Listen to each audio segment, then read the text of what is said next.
विविध भारती पुणे ठळक बातम्या. महाराष्ट्रात ठिकठिकाणी पावसामुळे जनजीवन विस्कळीत झालं आहे. अहिल्यानगर, नाशिकसह मराठवाड्यात अनेक ठिकाणी मोठं नुकसान झालं आहे. अहिल्यानगर जिल्ह्यात गेल्या 24 तासांमध्ये 30हून अधिक महसूल मंडळांमध्ये अतिवृष्टी झाली. सर्वाधिक अतिवृष्टी शेवगाव तालुक्यात झाली. शेवगाव तालुक्यात सरासरी 120.6 मिलीमीटर इतक्या पावसाची नोंद झाली. अहिल्यानगर कल्याण रस्त्यावर असलेला पूल पाण्याखाली गेल्यामुळे वाहतूक बंद आहे.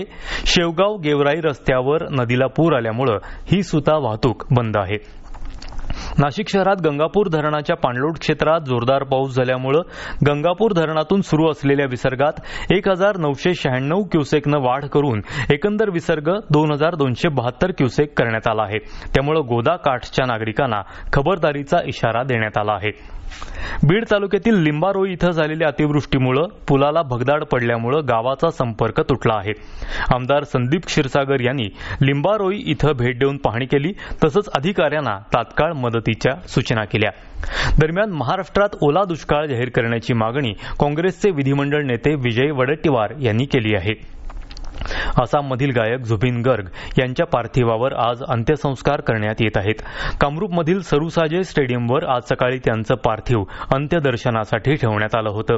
त्यासाठी मोठी गर्दी झाली होती.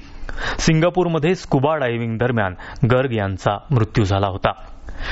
पुणे जिल्हा बुद्धिबळ संघटनेच्या वतीनं विविध गटांच्या बुद्धिबळ स्पर्धा पार पडल्या.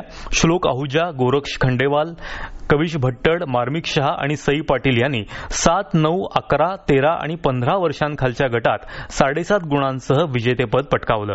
स्पर्धेत जिल्ह्यातले जवळपास 350 खेळाडू सहभागी झाले होते. विजेत्यांना चषक आणि रोख पारितोषिकं देण्यात आली. या होत्या आत्तापर्यंतच्या ठळक बातम्या. यानंतरच्या ठळक बातम्या उद्या सकाळी 8 वाजता.